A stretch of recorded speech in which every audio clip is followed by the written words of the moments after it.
सुबह किचन की खटरपटर से आंख खुली तो देखा मेरी बेटी विन्नी नाश्ता बना रही थी।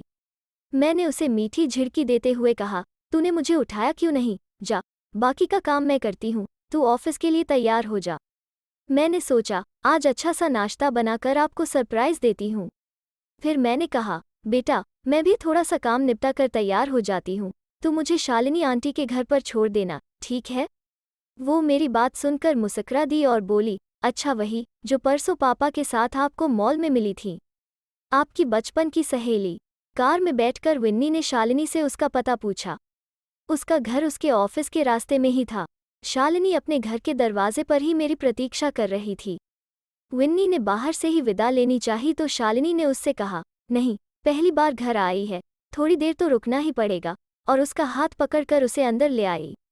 ड्राइंग रूम के अंदर घुसते ही मेरी निगाह दीवार पर लगी देवधर की माला पहने हुए बड़ी सी फोटो पर पड़ी। फोटो की ओर उंगली इंगित करते हुए सहसा मैं सकते की हालत में बोल पड़ी, यह कब और कैसे हुआ? माँ माँ की आवाज़ लगाते हुए शालिनी के बेटे राहुल के कमरे में प्रवेश करने के साथ ही मेरा प्रश्न अनुत्तरित रह गया। वो अचानक हमें देखकर अचकचाकर झेंप गया। मेरे पैर छूते हुए उसने विन्नी की ओर प्रश्नवाचक दृष्टि से देखते हुए अचंभित होकर बोला, अरे विन्नी, तुम यहाँ कैसे? वो फिर मेरी तरफ झेंपते हुए देखकर बोला, आंटी, यह आपकी मेरी बेटी है, तुम इसे कैसे जानते हो? मैंने उसकी बात बीच में ही काटते हुए कहा, अरे माँ, यह मेरे ही ऑफिस में काम करता है, मुझे पता ही नहीं था कि यह शालिनी आंटी का बेटा है। इस बार विन्नी के जवाब देने की बारी थी। तुम्हें ऑफिस जाना है तो मेरी ही गाड़ी से चलो, लौटते में यहीं आकर आंटी को अपने साथ ले जाना। उन दोनों के जाने के बाद मैं बोली, ऐसे चमत्कार की तो कभी कल्पना भी नहीं की थी कि हमारे बच्चे भी एक दूसरे को जानते हैं। खैर, अब तू अपनी सुना, तूने मुझे पत्र लिखना क्यों छोड़ दिया? मैंने इधर कुछ सालों से तुझे फेसबुक पर भी कितना ढूंढा, लेकिन सब व्यर्थ। वो मेरी उत्तेजना को शांत करते हुए बोली, बैठ तो, मैं तुझे सब बताती हूँ। फिर अपने को थोड़ा संयत करते हुए बोली, जयपुर में ग्रेजुएशन पूरी करने के बाद तू तो दिल्ली चली गई, देवधर पिता के व्यवसाय में लग गया, और मैं प्राइवेट स्कूल में पढ़ाने का कार्य करने लगी। एक दिन अचानक मेरा एक पत्र देवधर के पिता के हाथ लग गया। उन्होंने उससे पूछताछ की तो उसने मेरे बारे में उन्हें सब कुछ सच सच बता दिया। उसने यह भी बता दिया कि वो मुझसे विवाह करना चाहता है, लेकिन मुझसे मिलने के बाद उसके माता पिता ने मुझसे विवाह की अनुमति देने से साफ इनकार कर दिया। मेरा साधारण सा घर और साधारण शिक्ल सूरत वाली मैं, दोनों ही उनके उच्चस्तरीय रहन सहन से मेल नहीं खा रहे थे। उनका कहना था कि वे बिरादरी को क्या मुंह दिखाएंगे, उनके लिए बेटे के सुख से अधिक महत्वपूर्ण बिरादरी थी। लेकिन देवधर अपने निर्णय से टस से मस नहीं हुआ, तो इकलौते बेटे को खोने के डर से उन्होंने विवाह की स्वीकृति दे दी।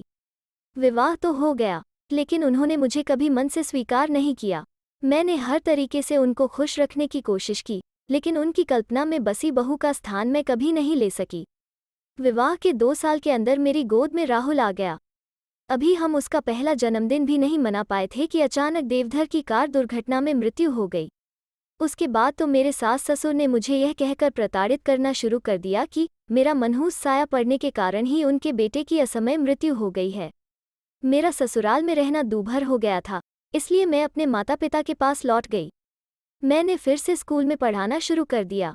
मेरे माता पिता ने मेरा दूसरा विवाह करने की बहुत कोशिश की, लेकिन मैंने उनको अच्छी तरह समझा दिया कि देवधर का स्थान मेरे जीवन में कभी कोई नहीं ले सकता।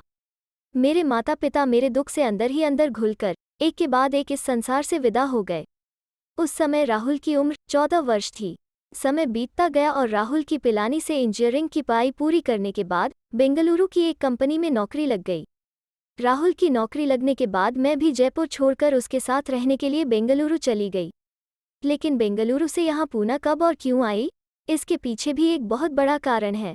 उसने कहना शुरू किया, राहुल की अच्छी कंपनी में नौकरी लगने के बाद मैं उसके विवाह के सपने देखने लग गई थी। उसके विवाह के बारे में मैं सोचूं, इसके पहले ही उसने बताया कि वो अपनी एक सहकर्मी को मेरी बहू बनाना चाहता है। मेरा मन खुशी से फूला नहीं समाया कि इससे अच्छा और क्या है कि मेरे बेटे ने स्वयं ही लड़की ढूंढ ली है। एक दिन वो प्रिया को ऑफिस से अपने साथ ही मुझसे मिलाने ले आया। वो शिक्ल सूरत से प्यारी थी, पढ़ी लिखी थी और फिर मेरे बेटे को पसंद थी। मुझे कुछ सोचने की आवश्यकता ही नहीं लगी। विवाह के बाद धीरे धीरे बहू की तुनक मिजाजी, हर बात में बहस करना, अपनी बात मनवा कर छोड़ना, छोटी छोटी बातों पर रूठ कर अपने मायके जाकर बैठ जाना मुझे और राहुल को अखरने लगा।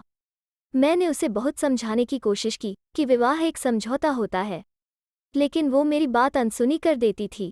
अंत में वही हुआ जिसकी मैंने कल्पना नहीं की थी, तलाक। उसके बाद हमारा मन बेंगलुरु में नहीं लगा। राहुल ने यहाँ दूसरी नौकरी ढूंढ ली और 6 महीने पहले हम यहाँ आ गए। मैं न अच्छी बहू बन सकी और न अच्छी सास, उसने एक सांस में सब कुछ कह दिया।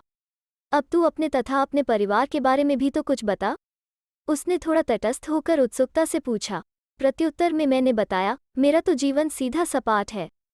मेरे 2 बच्चे हैं। बड़ा बेटा अपने परिवार के साथ अमेरिका में बस गया है। एक बेटी और पति हैं, उनसे तो तू मिल ही चुकी है। अचानक विन्नी के कार के हॉर्न की आवाज़ बाहर से सुनाई दी तो मैं घर लौटने के लिए खड़ी हो गई। शालिनी ने खाना खाकर जाने का मुझसे बहुत आग्रह किया, लेकिन मैंने फिर कभी कहकर उससे जाने की अनुमति मांगी। 2 दिनों बाद ही रविवार था। शालिनी को अपने बेटे के साथ अपने घर पर रात के खाने के लिए आमंत्रित करके मैंने विदा ली। रविवार शाम को शालिनी अपने बेटे के साथ हमारे घर आ गई। खाना खाने के बाद बहुत देर तक बैठकर बातें होती रहीं। कब रात के 11 बज गए पता ही न चला। इसके बाद आए दिन हम लोग एक दूसरे के घर जाने लगे थे।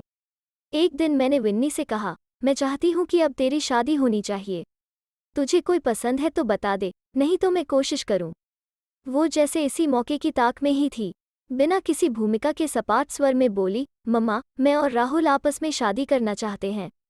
मैं अचानक इस अप्रत्याशित बात को सुनकर हतप्रभ रह गई। फिर चिल्लाकर बोली, तेरा दिमाग तो खराब नहीं हो गया है? तुझे पता है न कि वो तलाकशुदा है। ऐसी तुझ में क्या कमी है कि ऐसे लड़के से तू शादी करेगी? तो क्या हुआ माँ, तलाक होने के बाद कोई पुरुष भविष्य में क्या अच्छा पति नहीं बन सकता? इसमें उसकी कोई गलती नहीं है। यह उसके समय की विडंबना ही समझो। उसने मुझसे कोई बात छिपाई नहीं।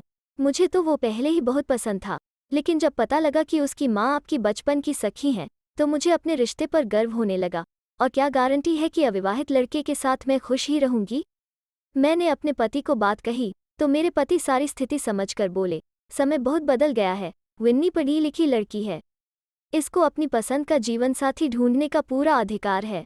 जाना पहचाना परिवार है। लड़का भी अच्छी पोस्ट पर काम कर रहा है। जब उसके तलाकशुदा होने से विन्नी को कोई एतराज़ नहीं, तो हमें क्यों है? मैंने अमेरिका फ़ोन करके अपने बेटे बहू से भी सलाह ली, तो उन्होंने भी कहा कि जब विन्नी राजी है तो उनको भी कोई आपत्ति क्यों होगी। सबके तर्क के सामने मेरे लिए सोचने को कुछ बचा ही नहीं था। अगले दिन मैं अपने पति के साथ बिना देर किए शालिनी के घर पहुंच गई। हमें अचानक आया देखकर वो अचंभित होकर बोली, अरे आप लोग अचानक कैसे? उसकी बात पूरी भी नहीं हुई कि मैं बोली, बात ही कुछ ऐसी है कि हम रुक नहीं पाए। हम अपनी बेटी को तुम्हें सौंपना चाहते हैं। मैंने बिना किसी भूमिका के एक सांस में बोल दिया, जैसे मुझे पूरा विश्वास था कि शालिनी इस रिश्ते के लिए एकदम तैयार हो जाएगी। और वही हुआ। इस अप्रत्याशित प्रस्ताव की तो उसने कभी कल्पना भी नहीं की थी। वो खुश होकर बोली, मेरे लिए इससे अधिक खुशी की बात क्या हो सकती है? लेकिन विन्नी को पता है न कि राहुल, उससे तो पूछो। उसके कहने से ही तो हम यह प्रस्ताव लेकर यहाँ आए हैं। राहुल और विन्नी दोनों ही एक दूसरे को चाहते हैं। बस तुम्हारी स्वीकृति मिलनी बाकी थी।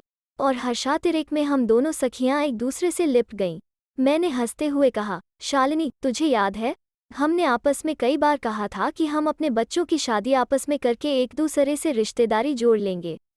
हमारा इतने सालों बाद मिलना केवल एक हादसा नहीं है, बल्कि कुदरत की ही सुनियोजित योजना है। कहते हैं जोड़े ऊपर से बनकर आते हैं। अच्छा, अब यह बता, दहेज में तुझे क्या चाहिए? तुम्हारी प्यारी सी बेटी विन्नी। शालिनी के इतना कहते ही हम सभी खिलखिला कर हंस पड़े। तो दोस्तों, कैसी लगी आज की कहानी? अगर अच्छी लगे तो शेयर, लाइक और चैनल को सब्सक्राइब ज़रूर करें। फिर मिलते हैं एक नई कहानी के साथ।